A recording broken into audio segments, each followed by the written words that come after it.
जालिम शोहर अपनी हामिला बीवी को जानवरों की तरह क्यों मार रहा था?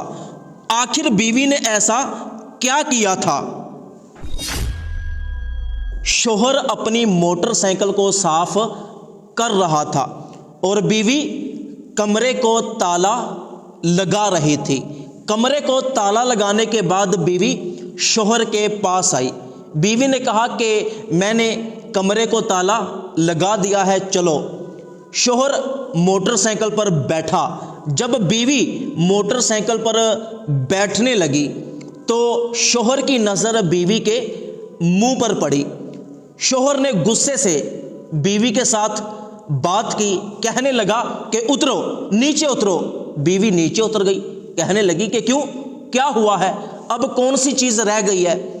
शोहर ने कहा कि मैंने तुझे कितनी मर्तबा कहा है कि जब तुम मेरे साथ मोटरसाइकिल पर जाया करो तो नकाब ना किया करो। क्या मेरी बात तुझे समझ नहीं आती?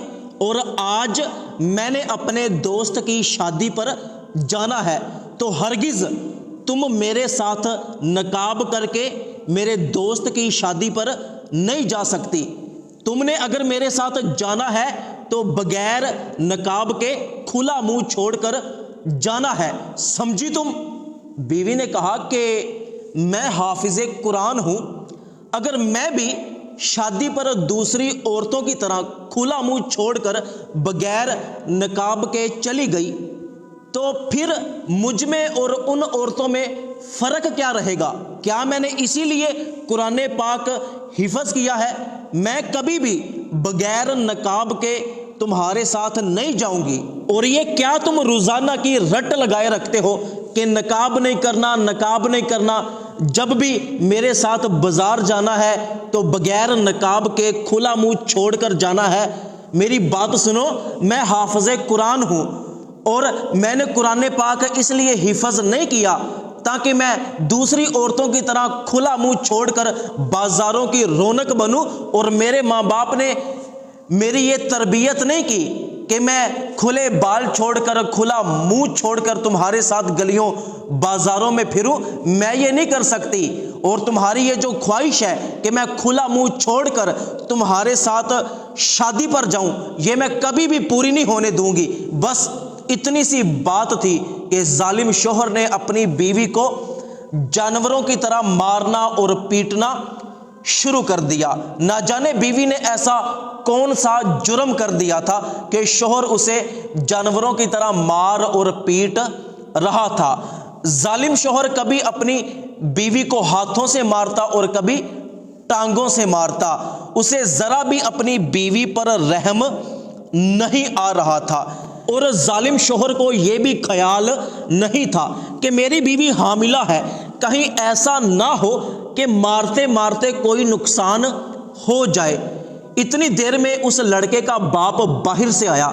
जब उसने ये देखा कि मेरा जालिम बेटा अपनी हामिला बीवी को मार रहा है तो वो बूढ़ा बाप दौड़कर अपने जालिम बेटे के पास आया। बेटे को उसने 3-4 थप्पड़ मारे।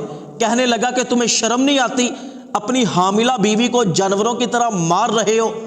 तो बेटा गुस्से से बोला कि अब्बू तुम खुद ही अपनी बहू से पूछो कि मैं इसको क्यों मार रहा हूं।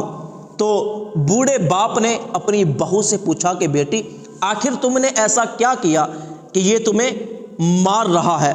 तो उस औरत ने कहा कि अब्बू जी बात ये है कि ये अपने दोस्त की शादी पर मुझे ले जाना चाहता है और कहता है कि तू खुला मुंह छोड़कर, खुले बाल छोड़कर मेरे साथ मेरे दोस्त की शादी पर जा, तूने नकाब नहीं करना, पर्दा नहीं करना।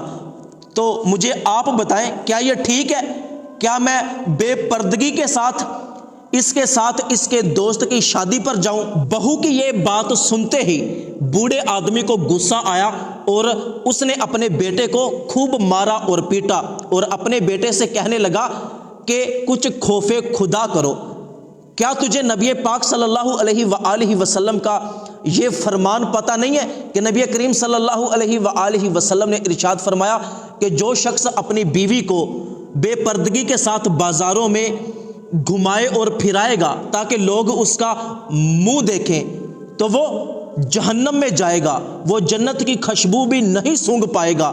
اور کچھ شرم کر، کچھ حیا کر، تو برے دوستوں کے ساتھ رہ رہ کے کیسا ہو گیا ہے کہ تجھے اپنی بیوی کا خیال ہی نہیں ہے کہ اس کی بھی عزت ہے، وہ حافظ قرآن ہے اور وہ حاملہ ہے، تو کیسا جانور بن گیا ہے۔ بوڑھے باپ نے اپنے بیٹے کو سمجھاتے سمجھاتے یہ کہا کہ چل اپنی بیوی سے معافی مانگ، تو پھر اس ظالم شوہر نے اپنی بیوی کے سامنے ہاتھ جوڑے کہ مجھے معاف کر دینا، واقعی ہی میں تمہارے ساتھ غلط کر رہا تھا۔ تو دوستو اس حکایت سے ہمیں سبق یہ ملتا ہے کہ اگر ماں با پردہ، با عزت، با حیا ہوگی تو کل اس کی بیٹیاں بھی با عزت، با حیا اور با پردہ ہوں گی۔ اس طرح اسلام اور حیا پھیلے گا۔